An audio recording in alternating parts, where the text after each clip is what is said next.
Hello students. आज हम लोग चैप्टर 1 से, क्योंकि हमारा इलेक्ट्रिक चार्ज एंड फील्ड्स है, उससे कुछ टॉपिक्स के बारे में यहाँ पर डिस्कस करेंगे।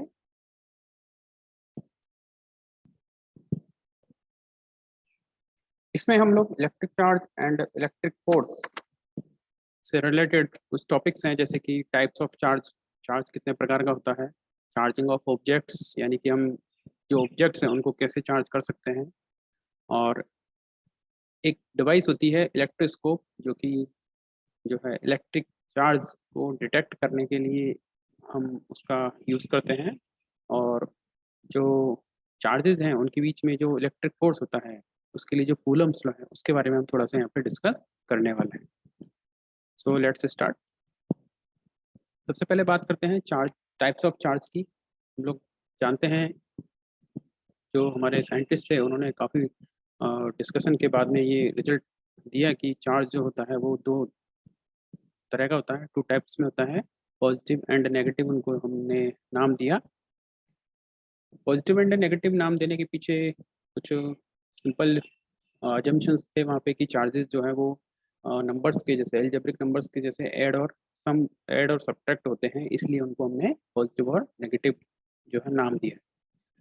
हम लोग जानते हैं कि जो लाइक चार्ज होते हैं वो एक दूसरे को रिपेल करते हैं, जैसे कि यहाँ पर एक नेगेटिव रॉड दूसरी नेगेटिव रॉड को जो है प्लास्टिक रूलर को रिपेल कर रही है।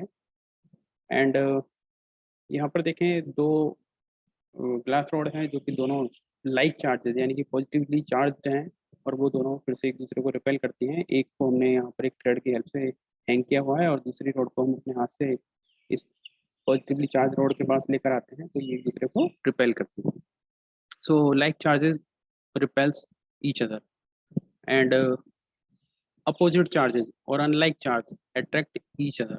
जैसे कि यहाँ पर देखेंगे, एक ग्लास रॉड जो कि पॉजिटिवली चार्ज है, एक चार्ज रूलर, प्लास्टिक रूलर जो कि नेगेटिवली चार्ज है, वो एक दूसरे को अट्रैक्ट करते हैं। तो हमारा कंक्लूजन क्या है? Like charges repel and opposite charges attract. Charging of objects, जो हमारे ऑब्जेक्ट्स होते हैं, ऑब्जेक्ट्स यानी कि जो मटेरियल ऑब्जेक्ट्स होते हैं, आप लोग जानते हैं कि वो तीन तरह के होते हैं: कंडक्टर, इंसुलेटर एंड सेमीकंडक्टर। तो यहाँ पर हम उन ऑब्जेक्ट्स को किस तरीके से चार्ज कर सकते हैं उसके बारे में हमारे पास में तीन तरीके हैं। There are three ways to charge an object: friction, conduction and induction. इसमें हम देखते हैं कि जो हमारे मेटल ऑब्जेक्ट्स होते हैं, मेटल ऑब्जेक्ट्स के बारे में आप लोग जानते हैं कि मेटल वो ऑब्जेक्ट्स हैं जिनके पास जो इलेक्ट्रिसिटी कंडक्ट करते हैं और जिनके पास में फ्री इलेक्ट्रॉन होते हैं। तो ऐसे जो मेटल ऑब्जेक्ट्स होते हैं उनको हम चार्ज कर सकते हैं बाय कंडक्शन। जैसे कि अगर हमारे पास में एक न्यूट्रल मेटल रोड है, और इस न्यूट्रल मेटल रोड के कांटेक्ट में अगर हम कोई दूसरी charge, positively charge metal road, जैसा कि हम यहाँ पे डायग्राम में देख रहे हैं, वो लेकर आते हैं, तो ये जो पॉजिटिव चार्ज है वो इस मेटल रोड ए से मेटल रोड बी पर जो है ट्रांसफर हो जाएगा ड्यू टू कंडक्शन। तो हम कह सकते हैं कि यहाँ पर जो प्रोसेस फॉलो की गई है चार्जिंग के लिए वो है कंडक्शन। इसमें चार्ज का क्या हुआ है?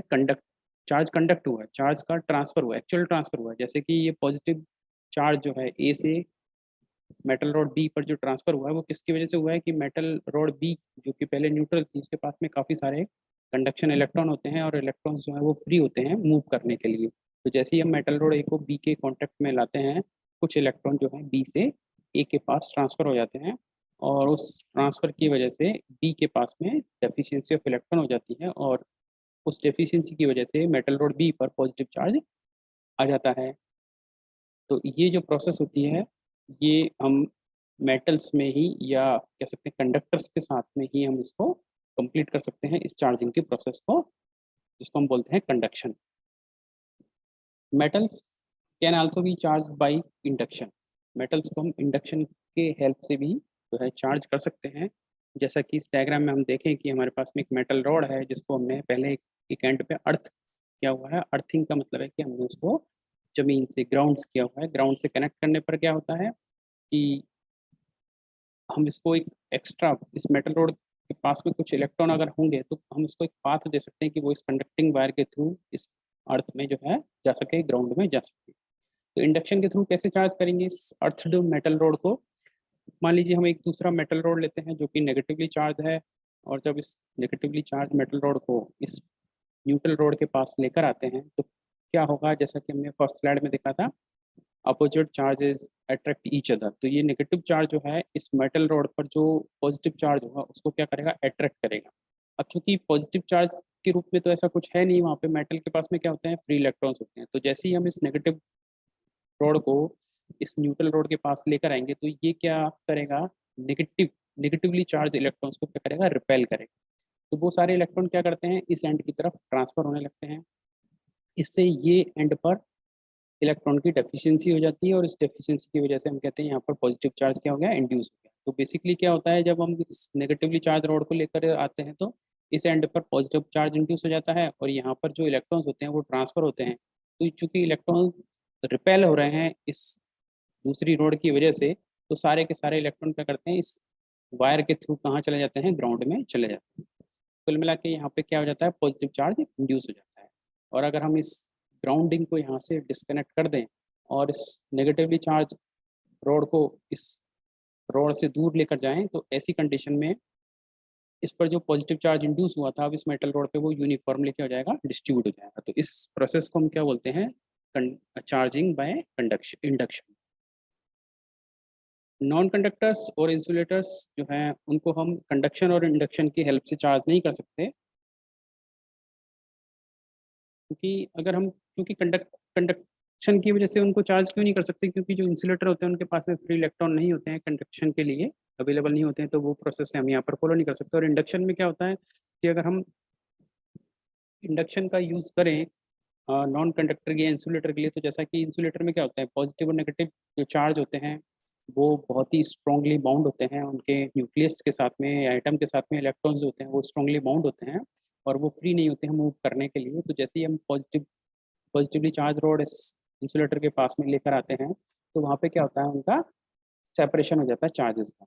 यानी कि नेगेटिव चार्ज जो है इस पॉजिटिव चार्ज की तरफ थोड़ा अट्रैक्ट हो जाएगा और पॉजिटिव चार्ज से थोड़ा दूर चला जाएगा, लेकिन they are not free to move further. जैसा कि कंडक्टर के केस में होता है, ऐसा यहाँ पर नहीं होता। इसलिए जो इंसुलेटर्स होते हैं उनको हम कंडक्शन और इंडक्शन की हेल्प से चार्ज नहीं कर सकते। तो इंसुलेटर्स को चार्ज करने के लिए जो हमारे पास में प्रोसेस होती है वो होती है रबिंग। तो रबिंग की हेल्प से हम उनको चार्ज कर सकते हैं, जैसे कि हमने कोई प्लास्टिक रूलर लिया और उस रूलर को हमने सिल्क को उससे रब किया, रब करने से क्या होगा, ये रूलर जो है वो चार्ज हो जाएगा। और इस चार्ज रूलर को जब अगर हम हमारे पेपर पीस के पास लेकर आते हैं तो पेपर पीस जो होते हैं वो इंसुलेटर होते हैं, और इंसुलेटर होने की वजह से क्या होगा, ये जब चार्ज रूलर इस पेपर पीस के पास आएगा तो पेपर पीस में क्या हो जाएगा, चार्जेस का सेपरेशन हो जाएगा। तो सेपरेशन की वजह से वहाँ पर क्या होता है, मोमेंटली चार्ज इंड्यूस हो जाता है, और उस मोमेंटली इंड्यूस चार्ज की वजह से ये पेपर पीस रूलर के साथ में क्या है, चिपक जाते हैं, इसकी तरफ अट्रैक्ट होते हैं। ऐसा आप लोगों ने कई बार किया होगा, और नहीं किया है तो आप इसको करके देख सकते हैं। चार्ज को डिटेक्ट करने के लिए जो डिवाइस होती है, जो इंस्ट्रूमेंट होता है, उसको हम बोलते हैं इलेक्ट्रोस्कोप। तो electroscope can be used for detecting charge. कैसा होता है इलेक्ट्रोस्कोप, उसका स्ट्रक्चर देखें, उसका बनावट देखें तो कैसा होता है, यहाँ पर ये एक मेटल रोड, मेटल की जो नॉब होती है, और एक मेटल रोड की हेल्प से नीचे जाती है क्लोज्ड चैम्बर के अंदर। और यहाँ पर ये गोल्ड लीव्स होती हैं जो कि एक दूसरे से थोड़ा डिस्टेंस पर होती हैं, और इस पूरा सिस्टम को हम अंदर इवैक्यूएटेड चैम्बर के अंदर क्लोज रखते हैं। ऐसा ये इलेक्ट्रोस्कोप का सिंपल डायग्राम होता है। तो ये कैसे काम करता है, तो इलेक्ट्रोस्कोप जो है इसकी जो नॉब है, मेटल नॉब है, और ये जो मेटल रॉड है, इसको अगर हमें चार्ज इसके ऊपर ट्रांसफ़र करना है या इसको को डिटेक्ट करना है तो क्या कर सकते हैं, कंडक्शन की हेल्प से या इंडक्शन की हेल्प से हम इस पर चार्ज ट्रांसफ़र कर सकते हैं। जैसा कि हम कोई दूसरा जो है पॉजिटिवली चार्ज अगर कोई मेटल रॉड लेकर आते हैं और उसको इस नॉब के पास में रखते हैं, टच नहीं करते, तो ऐसी कंडीशन में क्या होगा, ये पॉजिटिव चार्ज है तो इस मेटल रोड से जो इलेक्ट्रॉन्स होंगे वो क्या होंगे, इसकी तरफ अट्रैक्ट होंगे, तो इलेक्ट्रॉन्स यहाँ पर आकर इकट्ठा हो जाएंगे। तो ये यहाँ पर इन नेगेटिव चार्ज इंड्यूस हो जाएगा, और इनकी डेफिशिएंसी जो यहाँ पर होगी उसकी वजह से यहाँ पर पॉजिटिव चार्ज इंड्यूस हो जाएगा इलेक्ट्रॉन की डेफिशिएंसी की वजह से। और फिर हम ग्राउंडिंग करके और यहाँ पर क्या कर सकते हैं, इस मेटल रॉड जो नॉब है या इस इलेक्ट्रोस्कोप को नेगेटिवली चार्ज कर सकते हैं बाई इंडक्शन। और अगर हम इसको टच कर दें तो टच करने से क्या होगा, जो पॉजिटिव चार्ज है वो इस मेटल रॉड के पास ट्रांसफर हो जाएगा, और ऐसा करने से ये जो मेटल रॉड नॉब है, ये हमारा इलेक्ट्रोस्कोप है, वो पॉजिटिवली चार्ज हो जाएगा। तो इलेक्ट्रोस्कोप को चार्ज कर सकते हैं बाय कंडक्शन और induction. Charge electroscope can then be used to determine the sign of an unknown charge. अगर हमारे पास में चार्ज इलेक्ट्रोस्कोप है तो हम किसी दूसरे अननोन चार्ज की पोलैरिटी या उसका साइन पता कर सकते हैं। देखिए कैसे, मान लीजिए हमारे पास में जो इलेक्ट्रोस्कोप है वो नेगेटिवली चार्ज है, ठीक है, और अगर हम कोई दूसरा अननोन ऑब्जेक्ट लेकर आते हैं जिसके ऊपर चार्ज कैसा है वो हमें नहीं पता है, तो अगर हम उसको इस इलेक्ट्रोस्कोप के पास लेकर आए और ऐसा करने पे अगर ये गोल्ड लीव्स एक दूसरे से दूर हो जाती है, कि ये पहले नेगेटिवली चार्ज था, और अगर जो अननोन ऑब्जेक्ट आप लेकर आए हैं तो उसको पास लाने से अगर ये गोल्ड लीव्स एक दूसरे से दूर हो जाती है टच करने पे, अगर ये गोल्ड लीव्स उससे दूर हो जाती है, तो ऐसी कंडीशन में हम कहेंगे कि इस मेटल रॉड मेटल नॉब है या इलेक्ट्रोस्कोप के ऊपर नेगेटिव चार्ज की अमाउंट बढ़ गई है, क्योंकि जैसे जैसे नेगेटिव चार्ज की अमाउंट बढ़ेगी वैसे वैसे रिपल्सन जो है वो बढ़ता जाएगा, और उसकी वजह से इन मेटल लीव्स के बीच में सेपरेशन भी बढ़ती जाएगी। तो क्या होगा, अगर जैसे ही अननोन ऑब्जेक्ट लेकर आए और उसकी वजह से गोल्ड लीव एक दूसरे से और दूर हो जाती है, तो हम कहेंगे कि जो अननोन ऑब्जेक्ट है उसके पास में सेम पोलैरिटी का या सेम साइन का चार्ज होगा जैसा कि इलेक्ट्रोस्कोप के पास में है।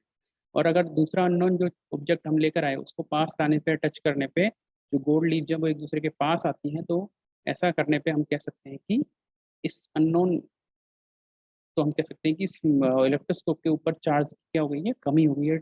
और कमी होने का मतलब है कि चार्ज जो है वो थोड़ा सा इधर ट्रांसफर हो गया है, या कह सकते हैं कि जो अननोन ऑब्जेक्ट हम लेकर आए हैं उसके पास में अपोजिट चार्ज यहाँ पर है। तो अननोन चार्ज का साइन या पोलैरिटी हम उस पर पता कर सकते हैं। अब बात करते हैं कि जो चार्ज जो होते हैं वो एक दूसरे को रिपेल करते हैं या एक दूसरे को अट्रैक्ट करते हैं, तो उनके बीच में जो फोर्स होता है अट्रैक्टिव या रिपल्सिव फोर्स, उस फोर्स को पता करने के लिए, उस फोर्स का मैग्नीट्यूड एंड डायरेक्शन पता करने के लिए कूलम ने हमें एक लॉ दिया जो कहलाता है कूलम्स लॉ।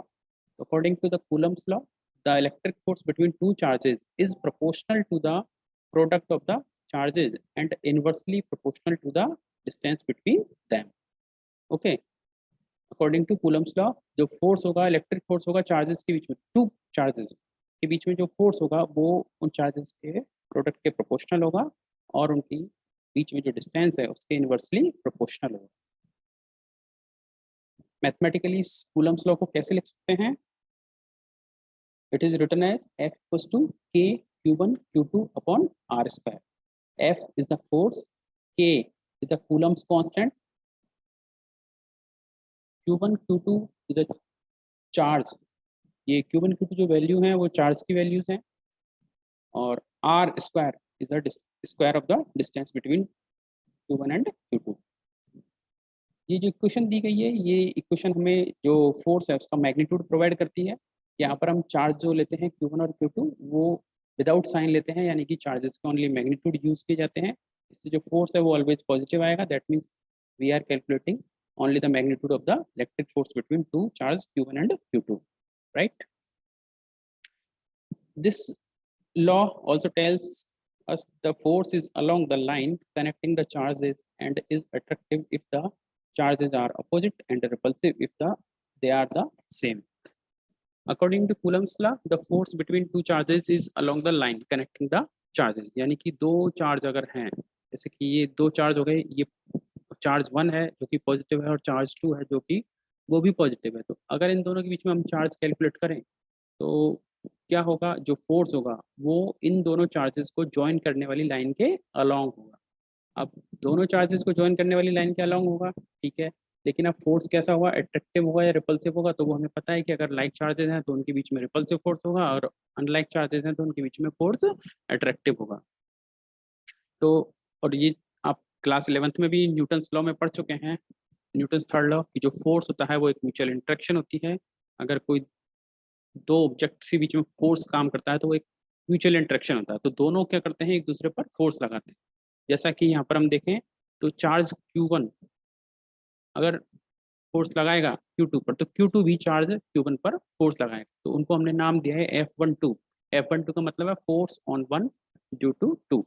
इसी तरीके से चार्ज 2 पर जो फोर्स है उसको नाम दिया है F21, that means force on 2 due to 1। Okay, अब इनकी डायरेक्शंस कैसे पता करेंगे? तो हमने कहा है कि रिपल्सिव और एट्रैक्टिव दो तरह का होगा, और along the line connecting the charges, यानी कि इन दोनों चार्जेस को ज्वाइन करने वाली जो लाइन होगी उसके अलोंग होगा। अब अलोंग में क्या हो सकता है? अगर रिपल्सिव है तो ये बाहर की तरफ होगा, ठीक है, यानी कि एक दूसरे को वो रिपेल करेंगे। अगर नेगेटिव, दोनों नेगेटिव चार्ज होते हैं तब भी ये अलोंग द लाइन क्या होगा? बाहर की तरफ होगा, यानी कि वो एक दूसरे को रिपेल कर रहे हैं। और अगर ये अनलाइक चार्जेस हैं, लाइक इन डायग्राम सी, एक पॉजिटिव है और एक नेगेटिव है, तो वो एक दूसरे को अट्रैक्ट करेंगे, तो जो फोर्स होंगे वो अलोंग द लाइन ही होंगे, बट एक दूसरे को ये दोनों चार्ज जो है एक दूसरे को क्या करेंगे? अट्रैक्ट करेंगे, एक दूसरे की तरफ खींचेंगे।